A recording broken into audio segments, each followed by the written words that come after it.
Апрель эл аралык балдар китебинин күнүнүн негизги максаты балдардын аң сезимин руханий жактан байытууга, илим негиздерин терең өздөштүрүүгө, китеп окуу маданиятын үйрөнүүгө көмөк көрсөтүү, балдар үчүн жазылган чыгармаларды өз деңгээлинде жеткиликтүүлүгүн камсыз кылуу болуп саналат. Жыл сайын Дүйнө жүзү 2-апрелде балдар китебинин эл аралык күнүн белгилейт.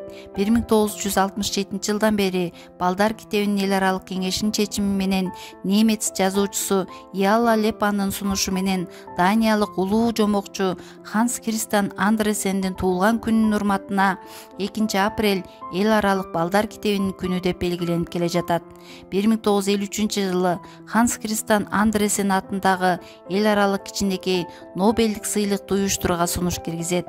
Бул сыйлык эң жакшы балдар китебинин авторуна берилет. Кыргыз эл жазуучусу, драматург Шүкүрбек Бейшеналиевдин балдар адабиятына кошкон зор салымын, жеке чыгармачылык өзгөчөлүгүн тааныткан Мүйүздү козу аттуу повести болгон.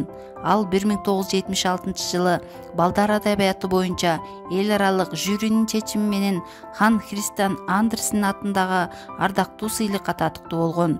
Балдар үчүн жазылган китептер балдардын жан дүйнөсүнө жакын, окуялары жеткиликтүү, түшүнүктүү деңгээлде жазылат.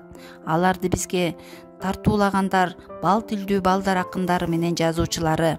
Атай кетсек, Исенкул Ибраев, Байтемир Асаналиев, Сулайман Рыспаев, Абзи Кыдыров, Алынкул Осмонов жана башкалар. Кыргыз элибиз эзелтеден сакталып калган жазмасы болбогондуктан балдарга тарбияны жомоктор, накыл сөздөр менен берип келген. Жомоктордо балдарды көптөгөн көркөм образдар аркылуу аң сезимин өнүктүрүп, аларды адеп акылакка үндөө менен ата энени, бир тууганды, эмгекти, билим алууну, табиятты сүйүүгө үйрөтөр, курчап турган чөйрөнү таанытар, тилин өстүрөр жана кыял чабыттарын байытар мазмунга ээ. Ал эми балдар адабиятында 4 саптан турган эң жөнөкөй бала тили менен жазылган ырлар, табышмактар, жаңылмаштар, чакан аңгемелер көп. Ырлар, жомоктор, аңгемелер, жаңылмаштар тилди өнүктүрөт. Ал эми табышмактар акылды өстүрүп, тапкычтыкка тарбиялайт. Китеп балдардын сөз маданиятын өстүрүүдө эң мыкты курал болуп саналат.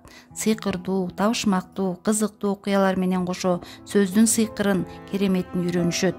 Китеп бул деңиз экен, китепсиз кейиш экен, ошончо китеп билсең, ошончо жеңиш экен демекчи.